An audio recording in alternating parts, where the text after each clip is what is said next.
여러분들 반갑습니다. 바이블 관리지 6번째 강의입니다. 마지막 강의입니다. 기도하겠습니다.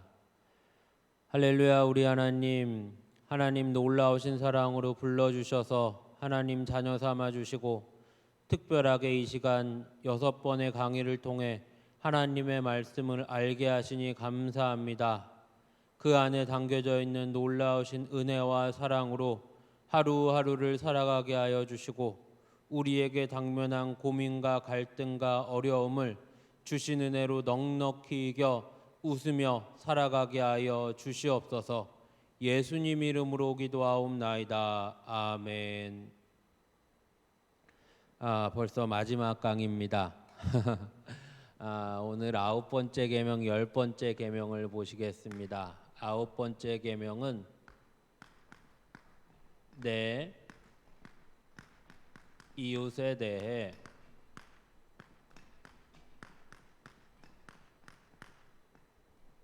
거짓 증거하지 말라.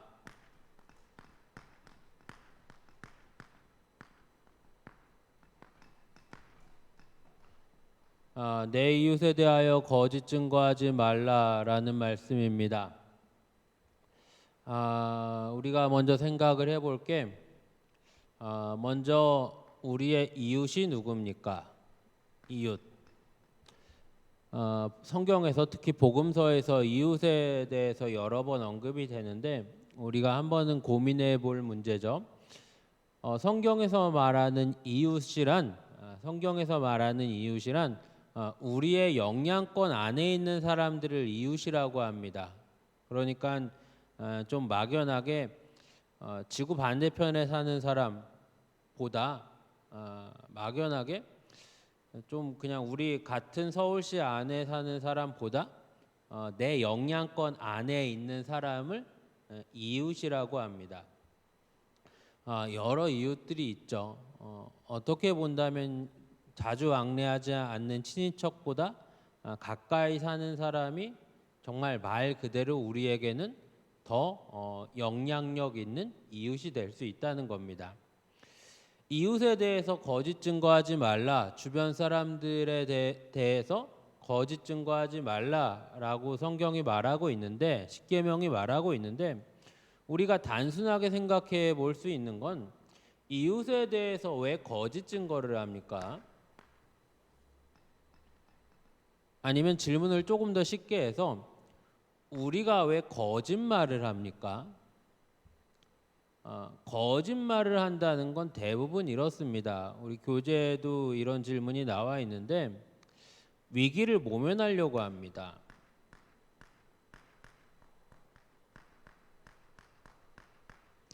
이득을 취하려고 합니다. 이런 경우가 대부분일 겁니다. 위기를 모면하거나 이득을 취하거나 혹은 자존심이 걸린 문제.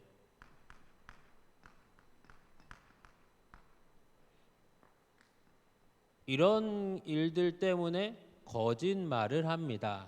자, 그럼 요거는 조금 이따가 생각을 해보고, 우리가 살아가는 시대는 모두가 공감하듯이 상대주의적인 가치가 팽배한 시대입니다. 다른 사람이랑 비교를 합니다.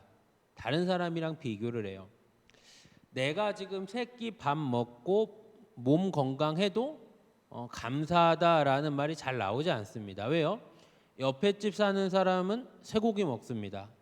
그러면 나는 못 사는 겁니다. 이런 사이가 돼버렸습니다. 그런 식으로 따지고 그런 식으로 비교를 한다면 이전에 어떤 TV 프로에서 말하는데 지금을 살아가는 현대인들이 대부분 조선시대 왕보다 잘 산다는 거예요. 이해되십니까? 조선시대 왕보다 지금을 살아가고 있는 현대인들이 훨씬 더 잘 산다는 겁니다. 왜 그렇습니까? 자동차 타고 스마트폰 쓰고 병원 다니고 얼마나 좋은 환경에서 삽니까? 그런데 주로 우리가 비교하는 대상은 누굽니까? 나보다 좀 더 많이 가진 사람, 나보다 조금 형편이 좋은 사람과 비교해서 주로 우리의 화법이 어떻습니까? 다른 사람이 잘 되는 일이 있으면 물론 기분이 좋지만 그 사람이 괜찮고 그 사람이 좋은 일이 있는 건 기쁜 일이지만, 내 이웃에게 그런 일이 있는 건 좋은 일이지만 아주 짧은 시간 그 기쁨을 나도 누릴 수 있고 그 기쁨을 나눌 수 있지만 나를 돌아보게 됩니다. 그럼 나는 뭘 갖고 있지? 그럼 나는 뭘 내세울 수 있지? 저 집 애가 서울대 갔대는데 우리 집 애는 어떡하지? 이렇게 돼버리는 겁니다. 이제 입시철인데 애들이 수능을 치르고 원서를 쓰고 이제 학교를 갑니다. 아주 예민한 문제입니다. 아주 예민한 문제예요. 내 자녀가 어떤 학교에 가냐? 아주 예민한 문제죠. 자본주의 사회에서 살아가면서 경제적인 가치, 한 달에 돈을 얼마나 버냐, 사회적으로 어떤 위치에 있냐, 무시할 수 없는 일이죠. 그래서 대부분 현대인들이 신자 불신자를 아울러서, 이게 조금 씁쓸한 일인데, 신자 불신자 아울러서 우리의 화법 중에 어떤 화법이 있냐, 내 이웃에 대해서, 내 영향권 안에 있는 사람에 대해서 좀 부정적으로 말하는 경향이 있습니다. 물론 저도 마찬가지고 여러분들도 그런 경향이 있으실 거고, 우리 현대인들에게 모두 다 그런 사고가 어느 정도는 있고, 조심하려고 하지 않으면 세상의 이 가치가 계속 침투해 들어와서 입이 근질근질하게 만듭니다. 왜요? 그 사람을 깎아내려야 내가 올라간다라고 생각합니다. 그 사람에게 흠이 있어야 내가 좀 나아 보이거나, 하다못해 그 사람을 끌어내려서 나랑 비슷한 수준으로 만들어야 마음이 좀 놓이는 겁니다. 이해되십니까? 그런데 십계명에서 내 이웃에 대해 거짓 증거하지 말라라는 말씀에서 1차적으로는 뭘 뜻하냐? 우리는 가난하지 않다는 겁니다. 너희는 하나님의 백성이다. 너희 많이 가졌다. 내가 하늘에서 먹을 것을 내려주는데 그것도 매일 내려주겠다. 걱정하지 마라. 광야길에서도 내가 먹이고 입히고 지키겠다. 걱정하지 마라. 그런데 굳이 옆에 사람이랑 비교해서, 애굽이랑 비교해서 나는 덜 가졌다, 나는 가난하다, 나는 못났다 이러지 마라. 너희는 내 자녀다. 너희는 내 백성이다. 이걸 말씀하시는 겁니다. 우리의 말을 통해서, 우리의 생활 습관을 통해서 다른 사람을 비하하고 다른 사람의 잘못된 점을 부각시키려고 하는 것도, 다른 사람의 좀 약점에 대해서 운운하는 것도 같은 맥락이 됩니다. 그럴 필요 없다. 그렇게 너희 신앙이, 그렇게 너희의 정체성이 가난하고 볼품없지 않다. 너희는 많이 가졌다. 너희는 하나님을 소유한 백성이다. 말씀하시는 겁니다. 이해되십니까? 그것 말고도 너희는 많이 가졌으며 더 많이 공급해 주겠다를 하나님이 말씀하시는 겁니다. 그래서 성도는 언제나 무엇을 지향하냐? 상대적인 가치보다 절대적인 가치를 지향하는 겁니다.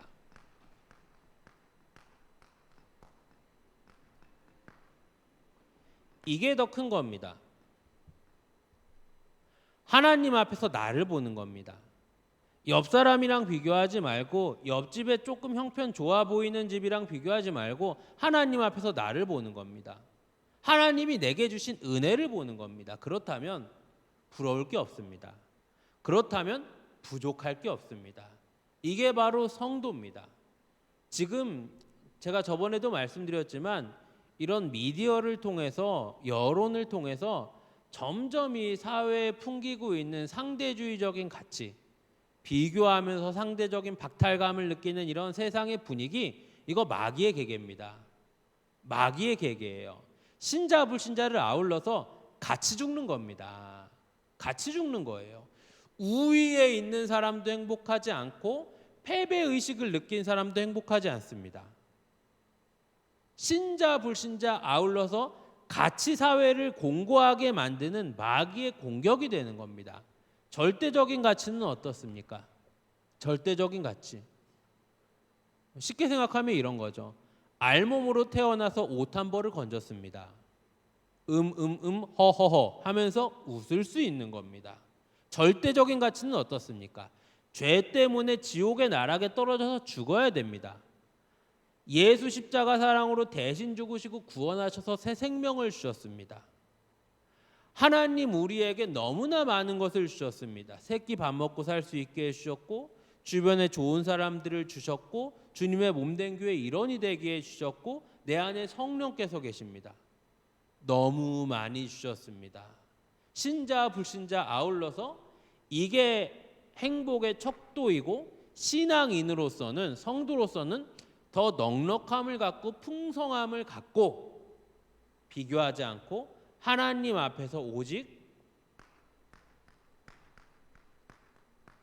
감사가 있어야 되고, 넉넉히 주셨으니 아량이 있어야 됩니다. 이게 바로 성도의 모습입니다.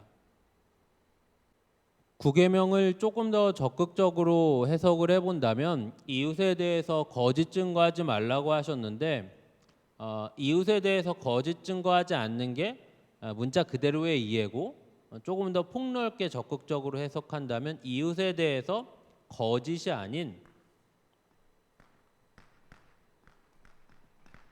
옳음을 말하는 겁니다. 진리를 말하는 겁니다. 바름을 말하는 겁니다.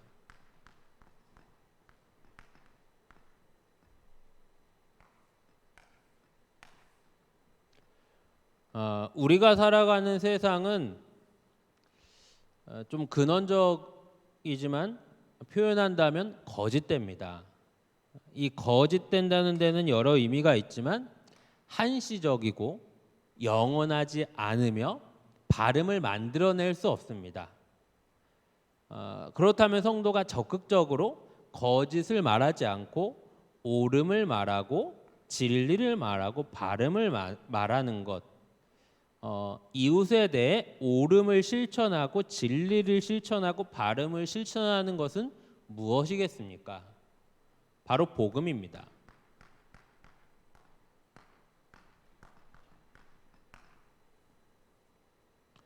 복음밖에 없습니다. 이 땅에서의 옳음은, 이 땅에서의 진리는, 이 땅에서 흔들리지 않고 변하지 않는 올곧은 진리는 바로 복음밖에 없는 겁니다. 이웃에 대해 거짓 증거하지 마라. 여기서 더 나가서 성도는 이웃에게 복음을 드러내는 겁니다. 복음을 자랑하는 겁니다. 정말 세상은 만들어낼 수 없는 사랑입니다. 세상은 상상도 할 수 없는 사랑입니다. 예수가 당신을 위해 죽으셨습니다. 예수가 새 생명 주시려고 부활하셨습니다. 예수를 믿을 때 영생 구원이 있습니다. 이 일을 말로 전하시고 언행으로 실천하시고 여러분의 섬김과 나눔과 베품으로 드러내셔야 됩니다. 내 이웃에 대해 거짓 증거하지 말라. 더 나아가서 이웃에게 복음으로 온전한 진리를, 온전한 옳음을 드러내시는 여러분들의 실천이 있어야 됩니다. 우리 교재 56쪽, 57쪽의 이야기입니다. 열왕기상 21장의 내용이고, 북이스라엘의 악한 왕 아합과 그 아내 이세벨의 이야기입니다. 나봇의 포도원을 뺏은 이야기입니다. 추론해 본다면 아합이 나쁜 짓을 많이 저질렀을 겁니다. 그게 성경에 기재돼 있고 정말 나쁜 왕의 대명사인데, 굳이 하나님은 나봇의 포도원을 뺏은 이야기를 마치 돋보기로 보시듯이 성경에 써놓으십니다. 특별히 이 과정에서 거짓을 하나님은 조명하십니다. 나봇의 포도원을 뺐는데 이 과정에서 좀 불량한 사람들을 매수해서 그 사람들 거짓 증인들을 매수해서 그 사람들이 거짓 증언을 하게 합니다. 거짓 증언을 하게 합니다. 그렇게 해서 자기가 갖고 싶었던 나봇의 포도원을 빼앗습니다. 하나님은 거짓을 간과하지 않으십니다. 어떻게 본다면 나봇의 포도원을 뺏은 이야기 거짓말이죠.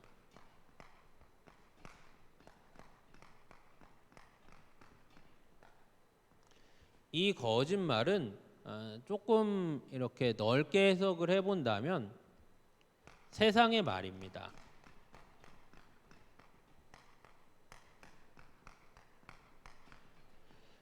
우리에게 적용할 수 있는 건 이게 거짓말이지만 우리가 상대를 이기기 위한 전략, 우리가 이익을 취하기 위한 하나의 방법, 세상을 살아가는데 조금 더 많은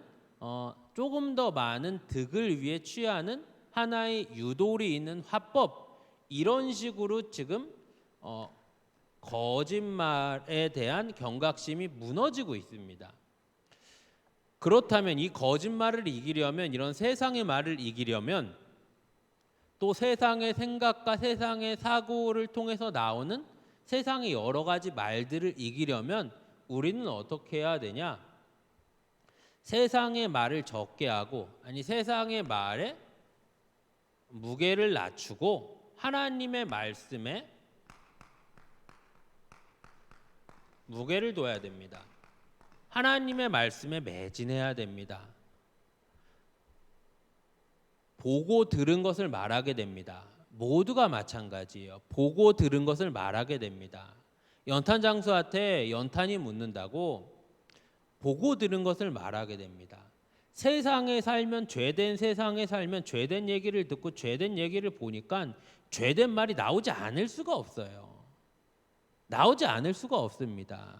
이게 우리의 모습이고 우리의 약함입니다. 왜 성경을 봐야 되냐? 내용 다 아는데. 왜 성경을 봐야 되냐? 재미없는데. 이래서 봐야 되는 겁니다. 하나님의 말씀을 봅니다. 하나님의 말씀을 듣습니다. 그럼 뭐가 나오는 겁니까? 진리가 되는 하나님의 말씀이 나오는 겁니다. 진리가 되는 하나님의 말씀이 실천되는 겁니다. 그래서 성도는 특별히 지금처럼 이런 코로나 상황 속에서 내 경건 생활을 지키기에 더 철저하게 애써야 됩니다. 세상에 살지만 세상에 물들지 않고 하나님 말씀으로 나를 무장해서 거짓을 멀리하고 거짓을 정말 하찮게 여기고 하나님의 말씀을 중하게 여길 줄 알아야 됩니다. 그게 바로 성도가 거짓된 세상에서 진리된 복음을 드러내는 유일한 방편입니다. 우리 교재 58쪽 더 깊게 생각하기 3번입니다. 거짓말은 사단의 정체입니다. 거짓말에 대한 위험성과 영적 교훈과 이것에 빠지지 않기 위한 방법을 말해 보십시오. 빠지지 않기 위한 방법은 충분히 설명이 된 것 같고, 성경에도 나와 있지만 사단은, 마귀는 거짓의 아비입니다.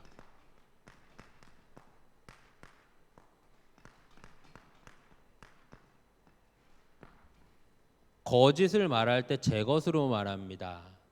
이게 바로 마귀의 모습입니다.